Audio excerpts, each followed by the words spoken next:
Assalamualaikum warahmatullahi wabarakatuh. Perkenalkan, nama saya Siti Fauzah, NIM 2020 101103 11435 dari Fakultas Hukum Universitas Muhammadiyah Malang, kelas G. Pada kesempatan kali ini saya akan menyampaikan pemaparan tentang transaksi elektronik dipandang dari segi hukumnya. Kita ketahui bersama bahwa Indonesia ini adalah negara berkembang di mana masyarakatnya sangat terbuka dengan teknologi baru dan produk-produknya di dunia.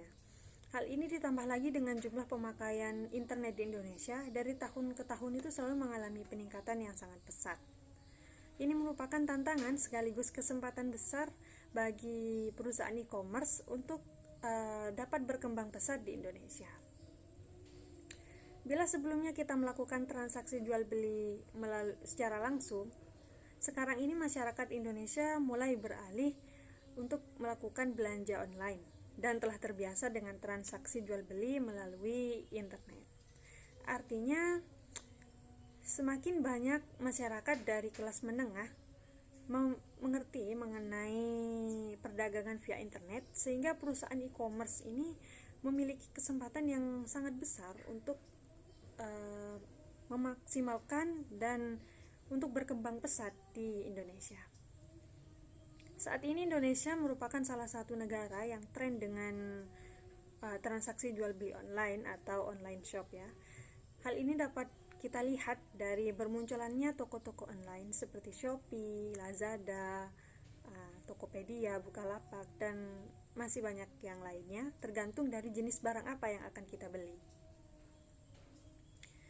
Poin yang pertama, apa yang dimaksud dengan transaksi elektronik? Menurut Undang-Undang Nomor 19 Tahun 2016 tentang perubahan atas Undang-Undang Nomor 11 Tahun 2008 tentang informasi dan transaksi elektronik, Pasal 1 Angka 2 menyebutkan bahwa transaksi elektronik adalah perbuatan hukum yang dilakukan melalui atau menggunakan komputer, jaringan komputer, atau media elektronik yang lainnya. Adapun yang dimaksud dengan perbuatan hukum, menurut R. Suroso dalam buku Pengantar Ilmu Hukum menyebutkan bahwa perbuatan hukum adalah setiap perbuatan subjek hukum atau manusia yang dilakukan dengan sengaja untuk menimbulkan hak dan kewajiban.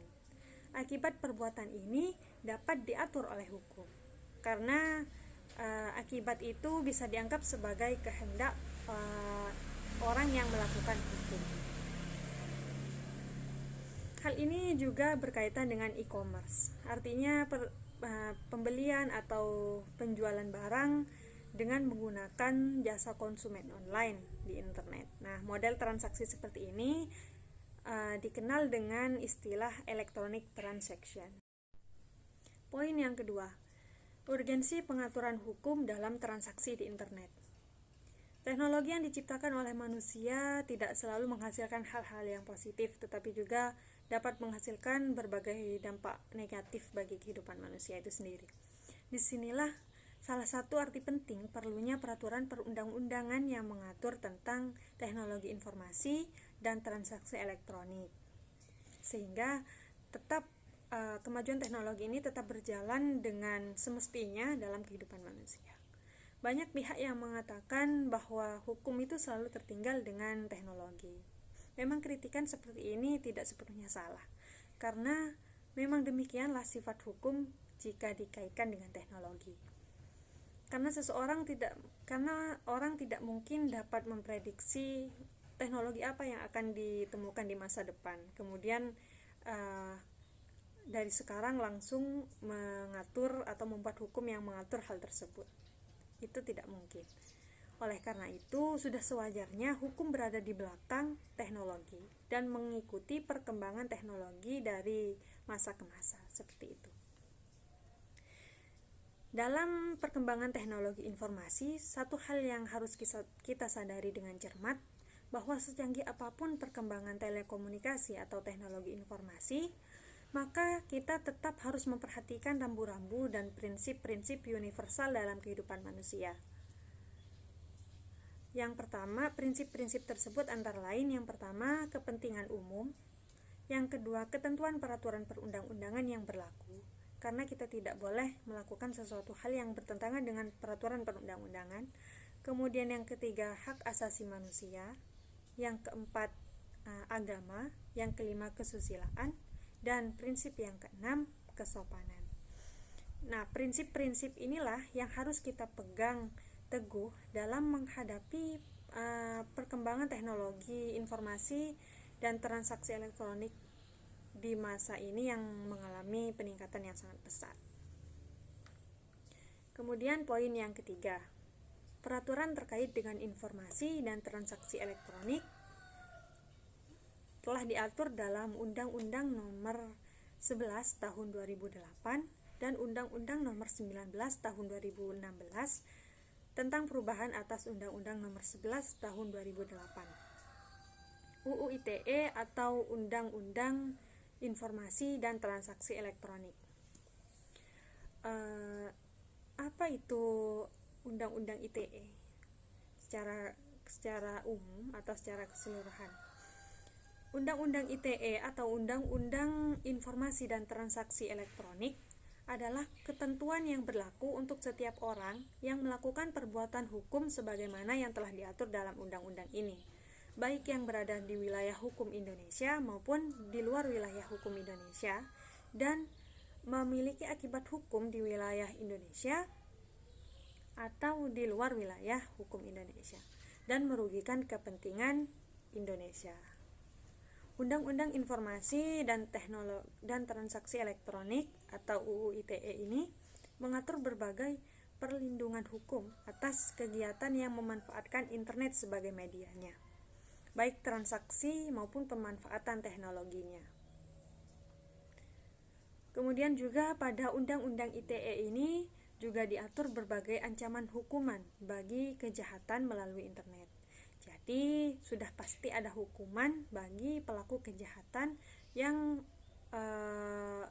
melakukan kejahatan di internet atau dalam suatu transaksi elektronik. Kemudian Undang-Undang ITE ini juga mengakomodir kebutuhan para pelaku bisnis di internet dan masyarakat pada umumnya guna mendapatkan kepastian hukum dengan diakuinya bukti elektronik dan tanda tangan digital sebagai bukti yang sah di pengadilan. Jika terjadi suatu hal yang tidak diinginkan atau sesuatu hal yang merugikan salah satu pihak, maka tanda tangan digital atau bukti elektronik itu dapat dijadikan sebagai bukti yang sah di pengadilan. Selanjutnya, tujuan dibentuknya Undang-Undang ITE. Yang pertama, Undang-Undang ITE ini memiliki tujuan agar transaksi dan sistem elektronik beserta perangkat pendukungnya mendapat perlindungan hukum. Yang pertama itu perlindungan hukum. Kemudian yang kedua, agar trafik internet Indonesia benar-benar dimanfaatkan untuk kemajuan bangsa, bukan untuk melakukan suatu kejahatan yang dapat menimbulkan dan merugikan bangsa Indonesia itu sendiri. Kemudian ada pula sisi positif dan sisi negatif Undang-Undang ITE ini. Pertama kita bahas tentang sisi positif Undang-Undang ITE.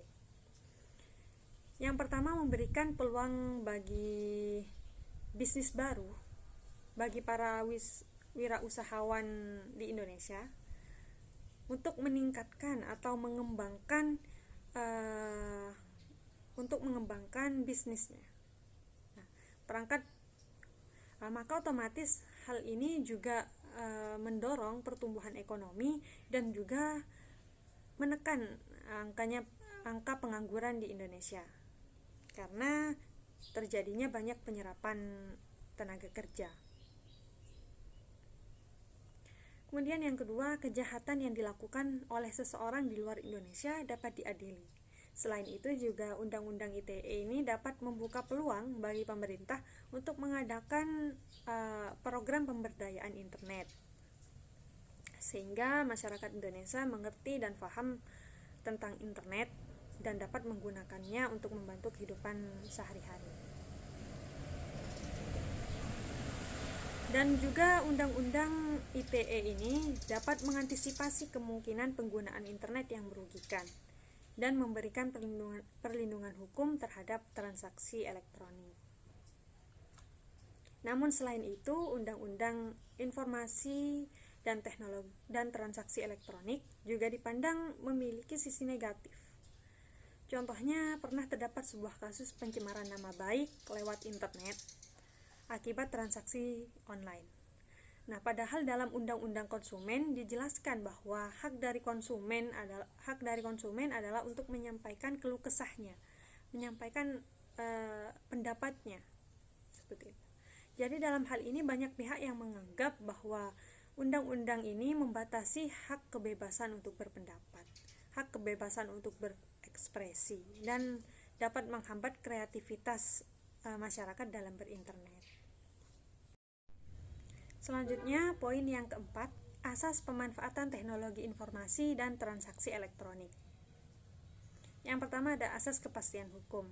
Berarti landasan hukum bagi pemanfaatan teknologi informasi dan transaksi elektronik serta segala sesuatu yang mendukung penyelenggaraannya yang mendapat pengakuan hukum di dalam dan di luar pengadilan. Kemudian yang kedua ada asas manfaat. Artinya bahwa pemanfaatan teknologi informasi dan transaksi elektronik ini sangat diupayakan untuk mendukung proses informasi sehingga dapat meningkatkan kesejahteraan masyarakat, khususnya masyarakat Indonesia. Kemudian yang ketiga, asas hati-hati. Artinya para pihak yang bersangkutan atau para pihak yang terkait dengan suatu transaksi online, transaksi elektronik, itu harus memperhatikan segenap aspek yang berpotensi untuk menimbulkan kerugian, baik bagi dirinya sendiri maupun bagi orang lain. Kemudian yang keempat ada asas itikat baik. Artinya para pihak dalam melakukan transaksi online itu tidak bertujuan untuk secara sengaja melakukan suatu perbuatan hukum atau secara sengaja melakukan penipuan sehingga mengakibatkan kerugian bagi para pihak atau salah satu pihak. Jadi setiap orang yang melakukan transaksi elektronik ini harus memiliki itikat baik. Kemudian yang kelima, asas netral teknologi. Artinya pemanfaatan teknologi informasi dan transaksi elektronik ini tidak terfokus pada penggunaan teknologi tertentu. Jadi fleksibel ya, sehingga dapat mengikuti perkembangan teknologi di masa yang akan mendatang, di masa mendatang.